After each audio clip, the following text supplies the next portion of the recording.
এটা আমাদেরই গল্প। আচ্ছা, ঠিক আছে, ঠিক আছে। ওকে। এবং আমাদের গল্পে আমিও একজন সদস্য এই বাড়ির। আম এটা হচ্ছে এই বাড়ির যে ছেলে-মেয়েগুলো আছে, আমি তাদের ফুপুর চরিত্রটা করছি। কি চরিত্র করছি, কেমন চরিত্র করছি, এটা নিয়ে খুব বেশি বলতে চাই না। কারণ আমি চাই আপনারা দেখে আবিষ্কার করবেন। কারণ সব কথা যদি আমরা আসলে ইন্টারভিউর মধ্যে বলে দেই, তাহলে তো গল্পটা দেখার আর কিছু থাকলো না। আম আর এর বাইরে আমি একটু বলতে চাই, সেটা হচ্ছে কিছুদিন আগেও মানে আরও ২-৩ বছর, ৪ বছর, ৫ বছর ধরে একটা কমপ্লেন সবসময়ই শুনতাম যে খুব ছোট, ছোট নাটক হয়, ২-৩ জন আর্টিস্ট, কিছুই ফ্যামিলি-ট্যামিলি কিছু থাকে না, দেখতে কেমন যেন লাগে। একটু দেখি, দেখার পরে নাটকটা শেষ হয়, তারপর ভুলে যাই যে গল্পটা এই ছিল। পরিবার নিয়ে নাটক হয় না কেন? এটা সেই পরিবার নিয়েই নাটকটা হচ্ছে। আমি স্পেশালি মোস্তফা কামাল রাজকে ধন্যবাদ দিব এজন্য যে উনি চিন্তা করেছেন যে আসলে এই ট্রেন্ডটা ভাঙা উচিত।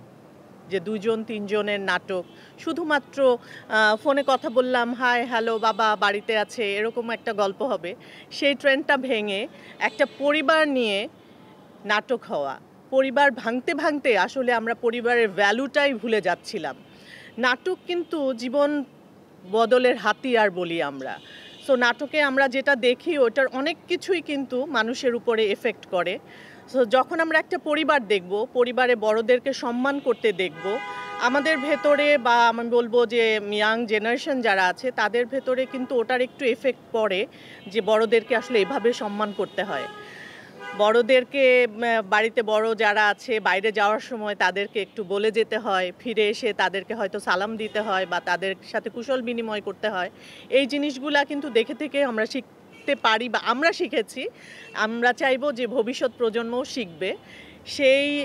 সেজন্যই পরিবার নিয়ে গল্প তৈরি করা এবং মোস্তফা কামাল রাজের এটা একটা বড় প্রজেক্ট।